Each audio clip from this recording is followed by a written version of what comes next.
What's up, everybody? Welcome back. We have another deck tech for you. Guy Connor Lester here.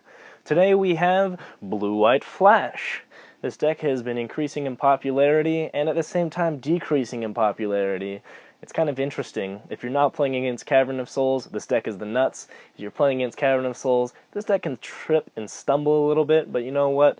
This deck will survive, I feel. It just has some super powerful cards in it, a lot going for it. They call it Blue-White Flash for a reason. You're almost never tapping out when you're playing a spell. There's literally 2 spells in the entire deck that you have to play on your turn. Pretty awesome, right? Played this deck at quite a few tournaments. Been smashing with it. Feels unfair sometimes.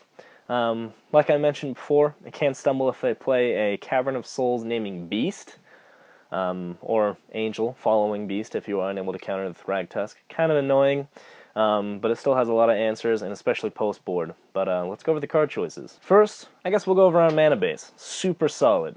We've got Basic Islands, Basic Plains. Big surprise, right? We're also running the 4 full Hollowed Fountain, and Glacial Fortress. Being 2 colors makes this deck have almost no mana problems. Getting mana screwed with this deck happens like 1 in a million trillion games. Might be over-exaggerating a little bit, but you get my point. 2 Moorland Haunts. You might be thinking, you're only running 3 different creatures. Doesn't really matter. You get a couple activations out of Moorland Haunt, and you're probably good. Like, that's all you need. You only need a couple activations. So Moorland Haunt has been really good. Next, Cavern of Souls. We have 1 in the main. The lists I was looking at were not running Cavern of Souls, instead another Basic Plains over it. I like 1 though, just in case I need to cash out on Wizard, which is 8 of our creatures. Or Angel, if I feel like I need to win an Angel War. So yeah, there's our mana base. Like I said before, it's really solid. Doesn't give you any problems. Let's go to the creatures. 4 Snapcaster Mages. Not really a surprise. This guy's powerful, undoubtedly. I don't really need to talk about him that much. You guys know what he does. Flashes back your spells, counters more spells. I mean, he's crazy. Very responsive creature, very controlling, and sometimes you win the game just by beating down with a 2-1. Next we have Restoration Angel. Sometimes you just flash in this creature without a target. You're only running 8 other creatures that you can hit with it, but if you hit any of those 8 creatures, you get mega value. But it's also great as a 3/4 flyer for 4 that you can flash in. You don't want to play creatures on your turn, so let's play creatures on their turn. Next, we have Augur of Bolas.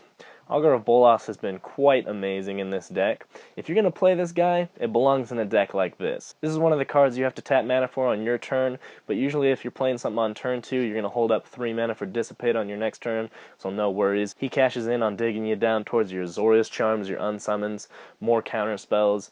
You know, if you reveal a Dissipate to this guy, they almost don't want to play spells for the rest of the game if they don't have Cavern of Souls, because it's just annoying for them to know you have Dissipate and know you will counter their spell. Next, let's go to our counter spells. We have 1 Essence Scatter in the main board here. One of the best answers to Thragtusk right now. They tap 5 mana for their Thragtusk. You get an Essence Scatter it, and it's not a problem anymore. It goes to the bin. They don't need to cash out on that. They don't need to get a Beast. You don't need to deal with that. That's why we play quite a few counterspells in this deck. All of our counterspells are hard counters. I've stepped away from Syncopate. I'm on the side of Sam Black when he goes ahead and plays 4 of this. 4 Dissipate. 3 mana hard counter. Exiles the spell. What more could you want? It's great against Reanimator. Especially great against Reanimator. Good against everything else as well. When you need a hard counter, you got it in Dissipate. We have 1 Rewind in the main. There's another in the side. This card has been fantastic. If there's a deck that wants to play a Rewind, it's this one. You're cashing out on Sphinx's Revelations being not hindered, Restoration Angels being unhindered, Snapcaster Mage flashbacks after rewinding their spell. Great hard counter. I'm really enjoying this card. When this card was first put into M13, I told my friends, I'm going to be playing a deck with Rewind, some control deck. I love this card. They laughed at me a little bit, but now that it's seeing some love, you know, I think they're seeing the light. Next we have our big boy, the card that just makes this deck just all come together. Sphinx's Revelation. 3 in the deck. This card's amazing. Gained infinite life, drawing infinite cards. Obviously not that many. This card is just amazing. If you haven't played with this card, nothing feels more broken than just tapping 6 mana at the end of your turn, drawing 3 cards, gaining 3 life, cashing out on another one. It's insane. Next we have Azorius Charm. This card's amazing against the aggressive decks. If they want to throw a guy into you, you can put it on top of their deck, kill their next draw, make them have to pay mana again, time walk them, and then some. Sometimes you need to cash out on a card too. If you're going a little slower against control, you'll just cycle it.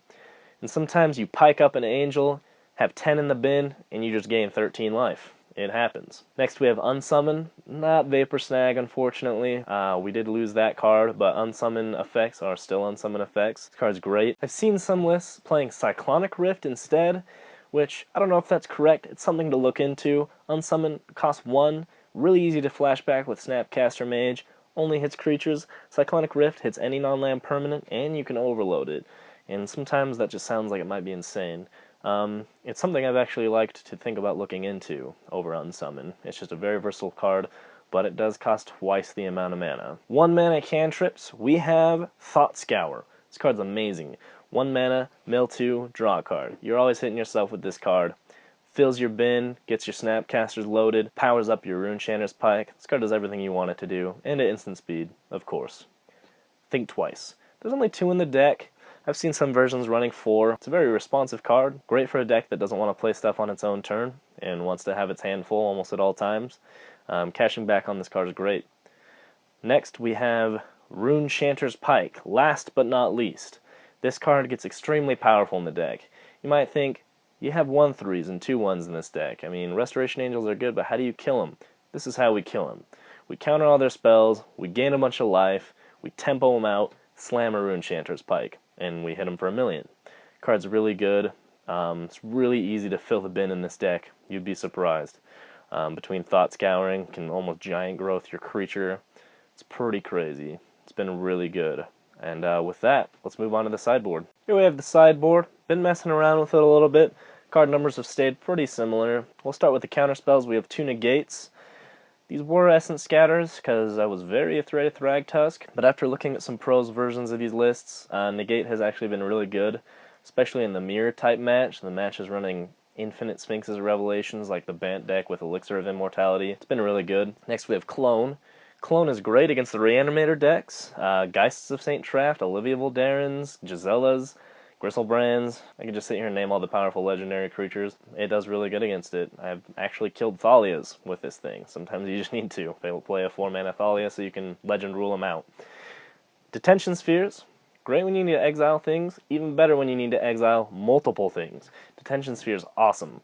I've been liking this card against the zombie decks, things like that. Kind of hurts when it gets Abrupt Decayed or something similar to like that, end of turn, but what can you do? It's an answer, and this deck needs answers. Next we have 3 Supreme Verdicts. I almost want to cash this in up to 4 Supreme Verdicts. This card is really good right now, really well positioned. I'm liking this card a lot. Can't be countered, so big against the decks running counter spells, obviously control decks. No need to fight over it, you just say, die. And everything does. 3 Geists of St. Traft. These are nuts against control decks or slower decks. You can save them with your Restoration Angels after attacking, your Azorius Charms, your Unsummons, whatever you need to. Slam this guy, get the Angel in there, you get real big. 3 of him is where you want to be. I felt like 4 was a little too much in this type of deck, but it's still really good to suit up Geist of St. Traft with a Pike. Next we have 1 Erase. This is mainly for opposing Detention Spheres and Oblivion Rings. It's instant speed, cash it back with Snapcaster Mage. I have killed some Seances with this, if you see that deck running around. It's a really good little utility card. Next we have a Faith Shield. I like this against the decks running spot removal. Sometimes they feel safe because they have the spot removal for my 1 creature, because that's all you usually really have out at once in this deck. But Faith Shielding it and being able to Snapcaster Faith Shield really blows them out sometimes. I mean, they just can't do anything about it. And then 2 Purify the Graves. Of course, there's that large debate. Rest in Peace, Purify the Grave. What do you run? This deck has to run Purify the Grave. Rest in Peace is a card brought in against this deck. You don't want that to happen. It powers down everything in this deck. Your Snapcasters, your Pikes. If you're taking out a bunch of spells to make Rest in Peace better, then your other cards like Augur of Bolas and Runechanter's Pike get worse. So in the end, I just went with Purify the Grave. Sometimes it doesn't do exactly what you need it to, especially if the graveyard just gets real big, real fast. But being able to flash back this card and on its own is just really nice. If you need to answer an Burial Rites, this is a way to do it. That's our side. So that's the deck, Blue-White Flash. Really fun deck. Maybe not so much for your opponent. It really depends. I really like playing cards on my opponent's turn. Feels really responsive. Feels really awesome to just play your land and pass, look at all the options in your hand and know everything you can do. It's really nice to just feel like you have answers. especially if they have a Cavern of Souls out naming Beast. But what can you do? People are going to do that. And as people start doing more of that, more Cavern of Souls you see, might be right to start playing the Supreme Verdicts and Detention Spheres in the main. They don't power up the rest of your deck, but that might just be a way this deck needs to go. It'll explore some options, and I do believe blue-white will stick around. Flash is really good. Thanks for watching. I appreciate the support. Continue to support me. I appreciate it sincerely. Check out my website, guyconnorlester.com. I'm going to be posting up articles and more deck techs, whatever you want to see up there. And look forward to my next deck tech. Probably going to be doing my 5-color control that I'm planning to take to Vegas. We'll see how it goes, but I'll let you know. Thanks for watching.